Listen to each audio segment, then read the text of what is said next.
Day 26 past tense ናይ ሕሉፍ ጊዜ ኢና ንመዓልቲ ትምህርትና ክንሪኦ ብ26 መዓልቲ ሶ ቅድሚኡ ግን ሰላም ክብለኩም Hello everyone ሰላም ኩላትኩም welcome back to day 26 of our English learning challenge ናብ ናይ 26 መዓልቲ ናይ እንግሊሽ ብደውን ቋዕ ብድሕን መጻኹም ክሳብ ሕጂ ትቕጽሉ ዘለኹም ምሳይ ካ የመስግነኩም ምክንያቱ ብዘይ ምሕላል ተቕጽሉ ዘለኹም 26 መዓልቲ ብምጻሕኩም እንቋ ሓጎሰኩም ክብለኩም ይደሊ ኣብ መወዳእታ ኸዓ ፍረጻዕርኹም ከም ትረኽቡ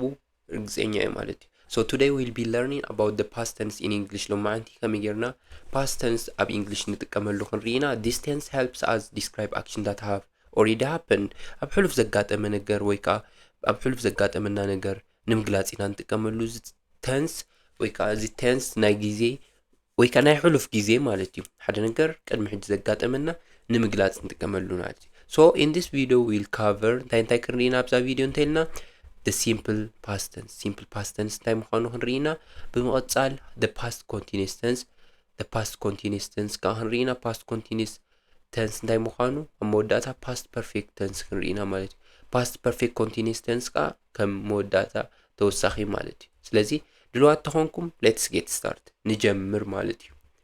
tense ማለት እንታይ ማለት እዩ ቅድሙ tense ማለት ጊዜ ማለት እዩ ጊዜ ዝገልጸልና ማለት እዩ ሓደ ነገር ኣከመይ ጊዜ ኣጋጢሙ ኣብ ሕሉፍ ድዩ ኣብ መጻኢ ድዩ ኣብ ህሉ ዘጋጥም ዘሎ ዝገልጸልና tense ይባሃል tense refers to a time ንጊዜ ወይ ከዓ ሓደ action ማእስ ከም ዘጋጠመ ዝነግረና tense ይባሃል ማለት እዩ There are three main types of tense ሰለስተ ዓይነት ኣለውና ማለት እዩ past tense ናይ ሕሉፍ ጊዜ ኣለና action happened before ናይ ሕሉፍ ጊዜ ቅድሚው ዘጋጠመ ነገር ንምግላጽ ማለት እዩ Example ናምነት simple continuous አለ simple past አለ continuous past አለ simple past አሎ continuous past አሎ perfect past አሎ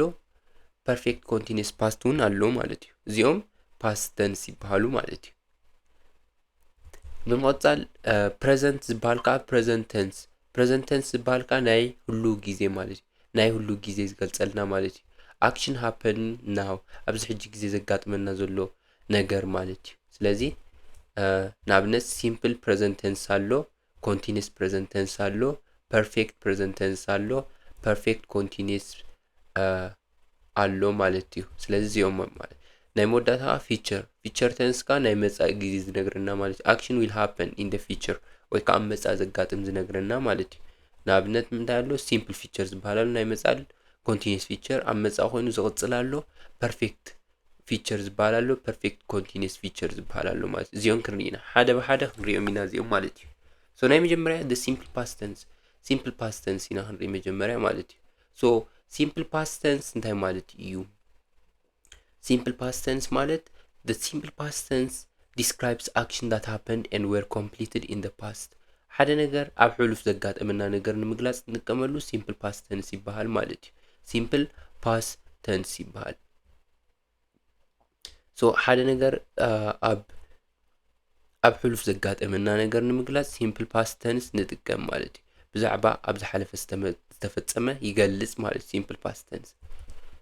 to form the simple past tense for regular verb add ed ስለዚ past tense ወይ ከዓ ናይ ሕሉፍ ነገር ንምግላጽ ed ንጥቀም መብዛሕትኡ ጊዜ ማለት እዩ ንኣብነት walk እንተነይሩ walked ይሆን ማለት ed ውሳና walked ይሆን irregular verb have unique forms irregular ዝበሃሉ ግን ንኣብነት go ናብ went ይቕየር ማለት እዚኦም ከነጽንዖም ኢና ዘለና እምበር ክንፈልጦም ኣይንኽእልና ማለት እዩ ንኣብነት I visited my friend yesterday እቲ ማለት ንዓርከይ በፂሐዮ ይብል ኣለኹ ማለት እዩ ስለዚ visit ዝነበረት visit ed ወሲኸላ visited ኮይና ማለት እዩ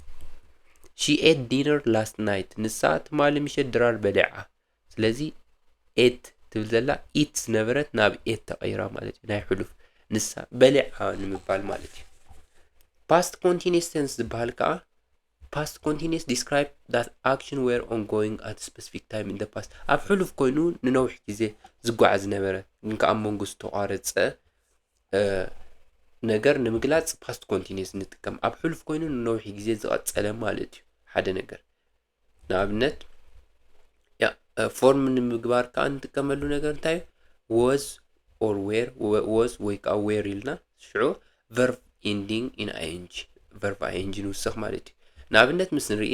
I was walking I was ተጠቂምና ማለት እዩ walking ing ብዚ to school when it started to rain ኣብ ሕሉፍ ኮይኑ እቲ ዝናብ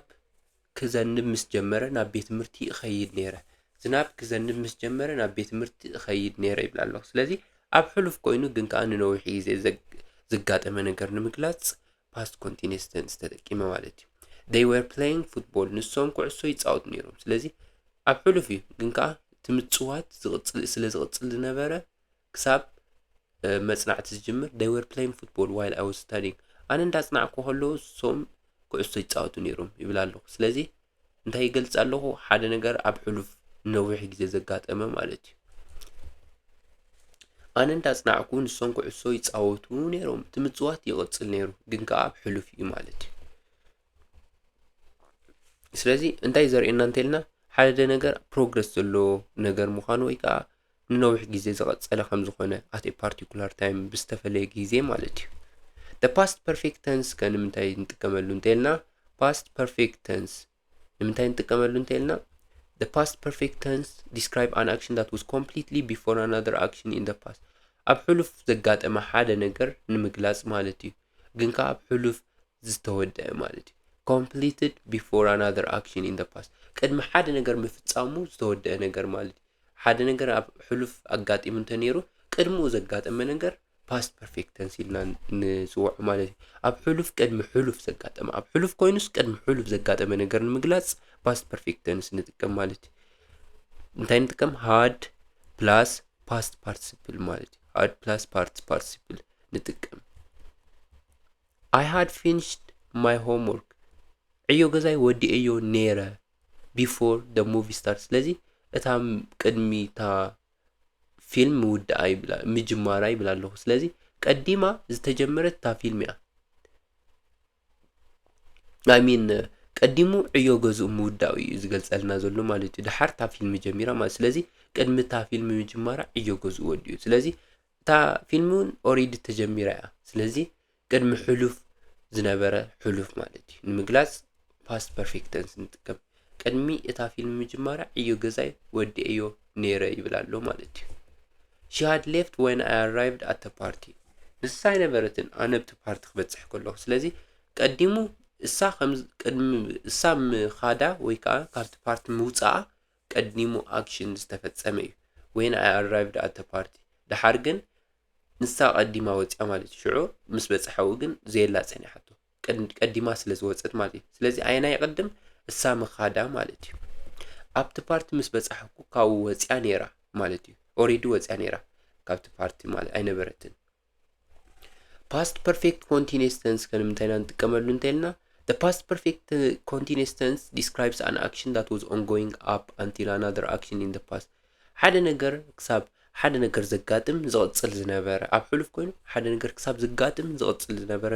ንምግላጽ past perfect continuous tense ንጥቀም ንነዊሕ ግዜ ዘጋጥም ዝነበረ ክሳብ ካልእ ነገር ዝፍጠር ኣብ ሕሉፍ ማለት እዩ ንነዊሕ ግዜ የጋጥም ነይሩ ክሳብ ሓደ ነገር ወይ ከዓ ካልእ ነገር ዝፍጠር ኣብ ሕሉፍ ማለት ንኣብነት had been plus verb ing ንጥቀም example ምስ ንርኢ I had been studying for 2 hours when she called ስለዚ ክሳብ ሳት ድውል የጽንዕ ነይሩ ስለዚ I have been studying የጽንዕ ነይረ ንኽልተ ሰዓት ዝኣክል የጽንዕ ነይረ ክሳብ ሳት ድውል ማለት እዩ ንኽልተ ሰዓት የጽንዕ ነይረ ንሳ ምስ ደወለት ግን ኣቋሪፀዮ ማለት እዩ ስለዚ they had been traveling before they settled down ይጓዓዙ ነይሮም ቅድሚ ምዕራፎም እሶም ይጓዓዙ ነይሮም ስለዚ ቅድሚ ምዕራፎም እሶም ንነዊሕ ግዜ ይጓዓዙ ነይሮም ማለት እዩ ቅድሚ ምቋሞም ወይ ከዓ ኦኬ ያ ቅድሚ ምቋሞም ይጓዓዙ ነይሮም ቅድሚ ምዕራፎም ወይ ከዓ ቅድሚ ምዕራፎም እንታይ ገብሩ ነይሮም ይጓዓዙ ነይሮም ማለት እዩ conclusion that's it for today ናይ ሎማዓን ትምህርትና እዚ መስል ቁርብ ዳኺመ ስለ ዝወዓልኩ ቅልጥፍ ኢለኩም ክኾን ይኽእል ግን ብሓፈሻ ዘይተረዳእኩም እንተሃልዩ ደጊሞም ክሰርሐልኩም ይኽእል እየ we covered እንታይ ርኢና ኣብዚ ቪድዮ simple past tense for completed action ብዛዕባ simple past tense ርኢና ኣለና ከምኡውን past continuous tense ከመይ ከም ንጥቀመሉ past perfect tense ርኢና ኣለና past perfect continuous tense ስለዚህ እዚኦም ኣርባዕትዮም ሪኢና ኣለና keep practicing distance to become more confident in describing past events ስለዚህ እዚኦም ንምግላጽ ከዓኒ ምልማድ ኣይትረስዑ if you found this lesson helpful መሃር ዝኾነ ትምህርቲ እንተረኺብኩሞ ከዓ ሳብስክራይብ ምግባር ኣይትረስዑ ሼር ምግባር እውን ኣይትረስዑ ኣብ ዝቕፅል ቪድዮ ይራኸበና ይቐኒየለይ